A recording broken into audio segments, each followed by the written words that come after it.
the Council is in fact a troublemaker as a result of the tacit, underhand and sometimes active complicity of some of its permanent members, who are themselves major actors and financiers of the crises of our time.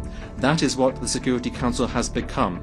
They'll call it anger. They'll say Burkina Faso's prime minister lost his diplomatic tone. They'll clutch their pearls and tweet about respect for institutions. But what really burns them isn't the words, it's the mirror. For the first time, Africa spoke at the UN without asking permission, and the empire didn't have a script ready. Because when truth walks in wearing African colors, hypocrisy starts trembling. But what did the PM really say that caught West off guard? Let's find out.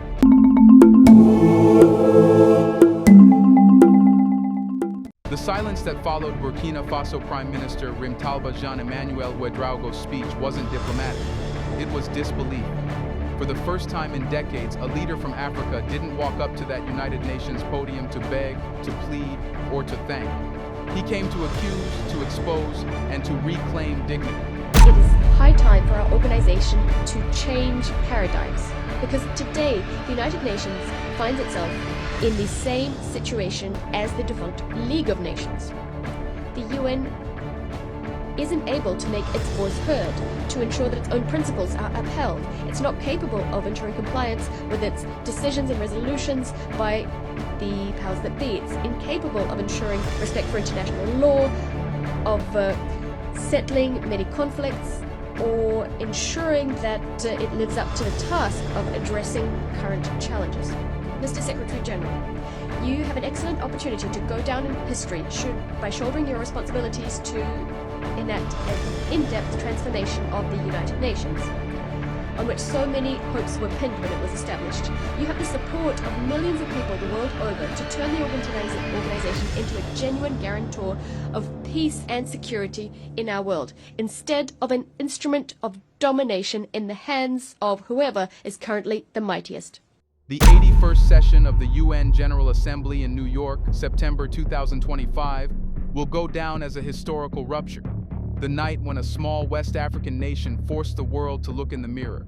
Ouedraogo didn't arrive with a script written by Western consultants or coached by development partners.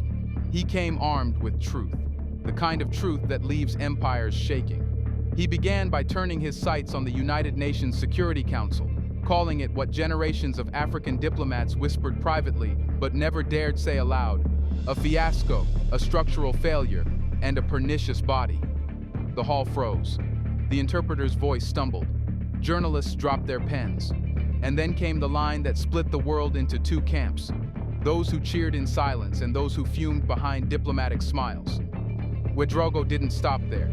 He went further, tearing through the pretense of neutrality that has long shielded the UN's failures.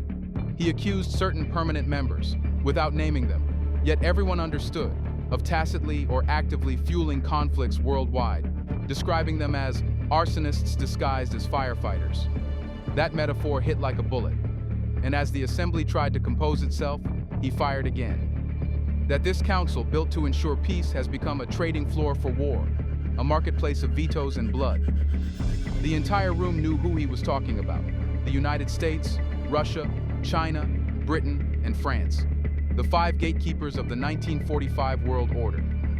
But in Ouedraogo's eyes, that order had expired. The Big Five now looked small, clinging to power built on outdated hierarchies and moral bankruptcy. And then came the part that Western media tried, but failed, to downplay: his direct condemnation of France. He accused the Macron government of supporting armed groups in the Sahel and using state media to destabilize African states. This wasn't rhetoric, it was an indictment. France, the self-proclaimed guardian of human rights, stood exposed as the architect of suffering in the very region it claims to protect. Has become a mouthpiece for the communication of these criminals, perpetrators of cowardly, barbaric attacks committed against our peaceable citizens. On this note, we'd like to reiterate our call for a response to be given to the request submitted on the 20th of August 2024. Even the French delegation looked rattled. They couldn't respond, not after Burkina Faso had expelled French troops, kicked out the French ambassador, and shut down French media outlets accused of psychological warfare. Paris's colonial ghost was suddenly dragged back into the light, and the entire world was forced to witness its decay. But the Prime Minister didn't waste time on symbolism. He came with proof. Burkina Faso has reclaimed 72% of its territory from insurgent control. Schools have reopened. Displaced families are returning. Social services are being restored. He made it clear that Africa's liberation isn't theoretical. It's happening right now, without Western assistance. Has been recovered. Thousands of internally displaced people are going back home, schools are reopening, and social services are now resuming. Burkina Faso is thus showing that a united people can overcome even the toughest challenges. Burkina Faso hereby wishes to reaffirm, fully responsibly, that its priorities... Ouedraogo's tone was neither angry nor emotional. It was surgical. He dissected the illusion of the UN's moral authority piece by piece. He exposed how the same institution that preaches sovereignty constantly undermines it with reports, resolutions, and special envoys sent to discipline nations that refuse to kneel. And at that moment, something rare happened. African dignity was not just spoken, it was performed. Every sentence felt like it had been sharpened over generations of betrayal. Every pause felt like a century's worth of unpaid reparations, echoing through marble walls built with colonial gold. But this was not just Burkina Faso's story. It was the continent's collective voice roaring through one microphone. To understand why Ouedraogo's words carried such seismic weight at the United Nations, one has to look far from the marble floors of New York to the red dust and burning heat of Ouagadougou. Because the power behind that speech wasn't written by diplomats. It was forged in the trenches of a nation that has been at war with the world's hypocrisy and its own scars. When the Prime Minister asked why Africa, despite its billion souls, has no permanent seat at the UN Security Council, it wasn't an abstract question. It came from a country that has lived under the consequences of being voiceless. For decades, Burkina Faso was treated like a geopolitical experiment, praised as stable when obedient, sanctioned when defiant, and ignored when bleeding. The world's powers saw it not as a sovereign nation, but as a testing ground for counterinsurgency strategies, for IMF reforms, for foreign advisory missions that did everything except serve the Burkinabe people. But everything changed the day Burkina Faso decided to write its own destiny. When Captain Ibrahim Traore rose to leadership in 2022, few in the West took him seriously. They called him too young, too idealistic, too radical. Yet within 2 years, the country that had been labeled ungovernable became a case study in national revival. Schools that had been shut for years reopened. Farmers returned to their fields. Local militias, once scattered and demoralized, began defending their communities with discipline and pride. And here lies the connection. The reason Ouedraogo's speech resonated so deeply. Because Burkina Faso didn't earn the right to speak boldly through rhetoric, it earned it through results. The country's transformation didn't stop with security. Economically, Burkina Faso began to pull itself out of Western financial traps. It rejected exploitative aid packages disguised as assistance. It strengthened trade ties with neighbors and began reorienting toward the African continent itself rather than former colonial masters. The vision became clear. A Burkina Faso that stands tall, not as a satellite state of Europe, but as a pillar of a new African order. But this rebirth came with a heavy cost. As the country regained control of its narrative, Western media outlets went to war with the truth. Headlines spoke of juntas, human rights violations, and democratic backsliding, ignoring that Burkina Faso's people finally had schools instead of soldiers patrolling their villages.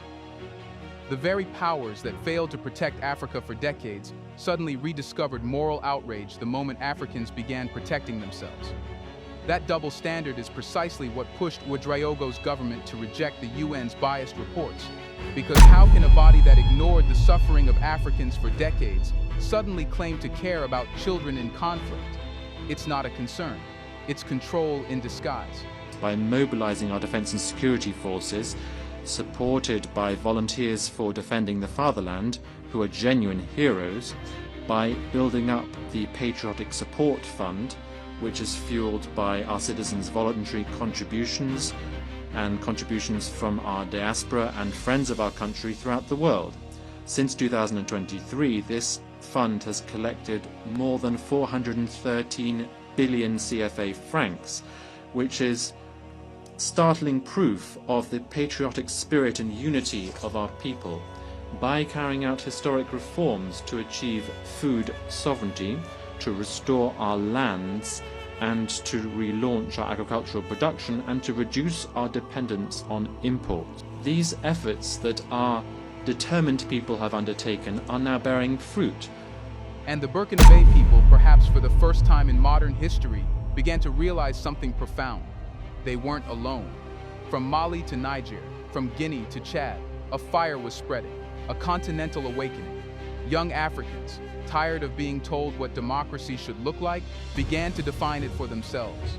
They saw in Burkina Faso's defiance not just courage, but proof that Africa doesn't need permission to exist with dignity.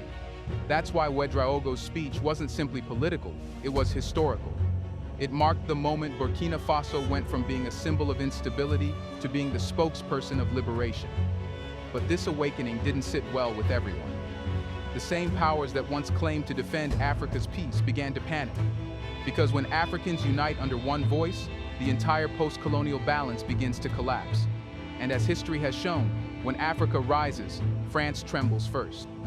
That trembling began long before Ouedraogo's speech, in the Sahel's deserts, in the expulsion of foreign troops, in the burning rejection of colonial arrogance. So the next question writes itself. How did France, once the self-proclaimed savior of Africa, become the villain in Africa's story of rebirth? Let's pause for a second to say big thank you to the Black Culture Diary community, where Black voices, stories, and legacies are preserved and amplified. By becoming a member, you're not just supporting the channel, you're becoming part of a powerful cultural movement. Let's continue. The moment you ask how France became the villain in Africa's story, you begin to understand why Ouedraogo's words hit like a sledgehammer at the UN. Because the tension between Burkina Faso and France isn't just political, it's historical, economic, psychological, and deeply personal. It's the story of a master who can't accept that the slave has learned to walk without chains.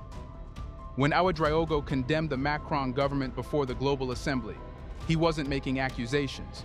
He was unmasking a pattern. For decades, Paris has built its influence not on mutual respect, but on a machinery of dependence, a network so insidious that it turned sovereignty into a performance and submission into policy. The French called it Franc-Afrique. Africans now call it what it is, a polite colonialism, wearing a diplomatic suit. In the Sahel, this system survived by fear. France stationed its troops in Mali, Niger, and Burkina Faso under the banner of Operation Barkhane, claiming to fight insurgency. Yet as years passed, the insurgency didn't die, it multiplied. Each region in France that secured became less stable, more divided, and more impoverished. The illusion of security masked a deeper truth. Chaos was profitable. The French military presence guaranteed leverage, not protection. It allowed Paris to influence governments, access mining concessions, and dictate economic conditions. It was less about defeating insurgency and more about maintaining the reason to stay. In other words, France didn't fight fire. It fed it, just enough to make itself indispensable. So when Burkina Faso under Ibrahim Traore told French troops to pack their bags, it wasn't an impulsive act. It was a strategic declaration of liberation. For the first time since independence, the Sahel began operating outside the orbit of the French military-industrial complex. And that single decision didn't just free one country, it disrupted the entire chain of Western dominance that had stretched across Africa's heart for generations.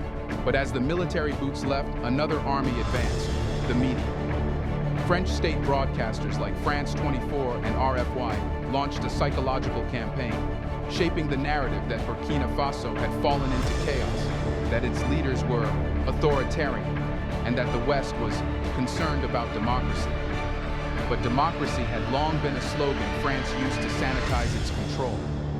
What France mourned wasn't the fall of democracy, it was the fall of obedience.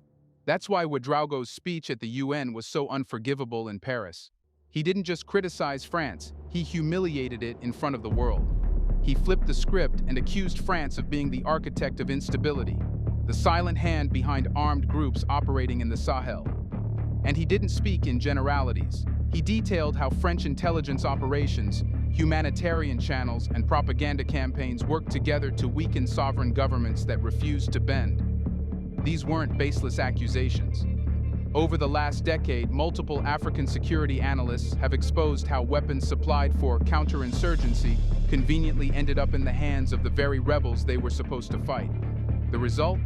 A never-ending war that justified permanent intervention. Burkina Faso called the bluff and paid the price in Western hostility. But what France didn't expect was that the so-called rebellion would spread. Within months, Mali, Niger, and Burkina Faso formed the Alliance of Sahel States AES, a coalition grounded in one principle: Africa will defend itself. The expulsion of French forces from all three nations was not just a political move. It was the collapse of an empire's illusion. Suddenly, Paris realized it no longer spoke for Africa. Its influence was eroding not by sanctions or coups, but by conviction. The speeches of Traore, Assimi Goïta, and Mohamed Bazoum's successors became the new scripture of African defiance. And that's when the panic spread to Europe's boardrooms and the UN's corridors. Because if France could lose the Sahel, what stopped other nations, from Congo to Chad, from walking the same path? This is the question Ouedraogo's speech forced the world to confront. It wasn't about Burkina Faso alone. It was about a continental awakening, a rebellion not of guns, but of consciousness. France's colonial mask cracked because Africa refused to play along anymore. But France's collapse is only one side of the story. The other side, the darker one, is how this entire system of global governance, from Paris to New York, was designed to make such a collapse impossible. And when one African voice finally broke that design, the cracks reached all the way to the top. Which leads us to the next question. If the empire is falling, what does that say about the empire's court, the United Nations itself? Here's a reminder to please like and share the video and subscribe to our channel to watch more videos on Black culture, history, civilization, and identity. Let's continue now. When you strip away the diplomatic rituals, the choreographed applause, and the ceremonial flags, the United Nations isn't the temple of peace it pretends to be. It's the courtroom of the empire. And like every courtroom built by power, it was never designed for justice. It was designed for control. That's why Ouedraogo's speech didn't merely target France. It shattered the illusion that the UN itself was neutral. Because the rot that has kept Africa voiceless doesn't stop in Paris. It spreads upward into the very architecture of the UN Security Council, the so-called guardians of world order, who decide which wars matter and which corpses don't. To understand what he meant when he called the UN a fiasco and a structural failure, you have to see the institution for what it is: a power pyramid frozen in 1945. A structure built by 5 victors of World War II, the United States, Britain, France, Russia, and China, who wrote themselves into history as permanent rulers of peace. They gave themselves veto power, the divine right to overrule the world. And they gave the rest of humanity, Africa included, a polite seat in the gallery, to clap when told and stay silent when necessary. For 80 years, Africa has obeyed that order. It has supplied soldiers for UN missions, minerals for UN contractors, and moral legitimacy for UN rhetoric. Yet, when the time came to recognize Africa as an equal partner, the answer was always the same: not yet. And that not yet has cost millions of lives. When Libya was bombed into chaos under a UN-approved no-fly zone, where were the African voices in that decision? When Congo's conflicts became the longest humanitarian catastrophe of the modern age, how many emergency sessions did the Security Council hold? And when Burkina Faso, Mali, and Niger cried out for help against insurgency, why did peacekeeping become another word for occupation?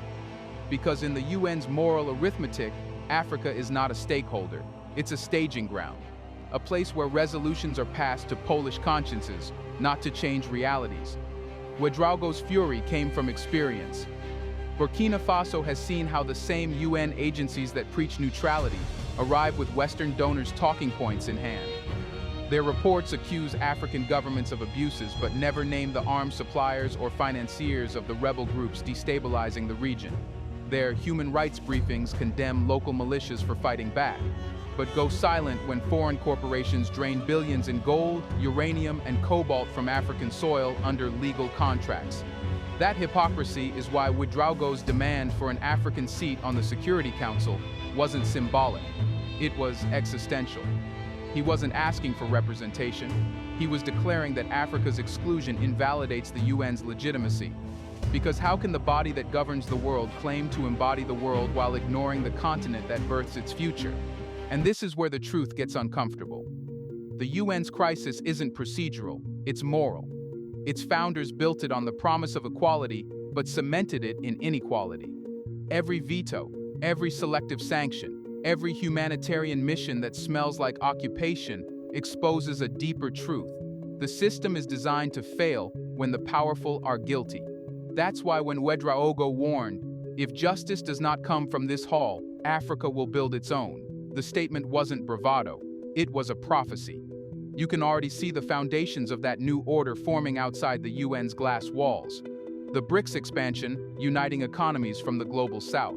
The alliance of Sahel states AES, securing sovereignty through self-defense.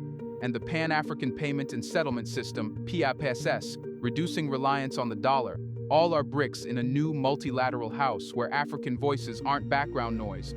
They're the rhythm of the structure itself. But make no mistake, every new system is born from the failure of the old one. The UN, once a symbol of post-war hope, is now a relic of Cold War arrogance. Its power belongs to those who print the dollars, veto the resolutions, and export the chaos. And when Burkina Faso stood before that decaying institution and refused to play along, it wasn't just defiance, it was an act of creation. It marked the transition from dependence to design, from complaint to construction. For centuries, Africa's story was written in the passive voice, colonized, exploited, assisted, and saved. But the new chapter is active, assertive, and unapologetic. Africa mines its own gold, builds its own alliances, finances its own projects, and narrates its own truth. The old world may mock it, resist it, or try to censor it, but it cannot stop it. Because what we are witnessing is not rebellion anymore, it is realignment. And so, as the UN crumbles under the weight of its hypocrisy and France watches its shadow empire dissolve, one truth becomes undeniable. Africa is not waiting for justice. Africa is becoming it. How long can the world ignore a continent that now builds without permission? What happens when Africa stops asking to join and starts setting the rules? Let us know in the comments section. Is this the dawn of liberation or the end of the old global order? Do you want to watch more videos like this one? If so, subscribe to our channel and press the bell icon next to it. We have decided to bring videos on something nobody talks about: the Black culture, civilization, history, and evidence about how glorious Blacks have been. Thanks for watching, and until the next video, stay tuned.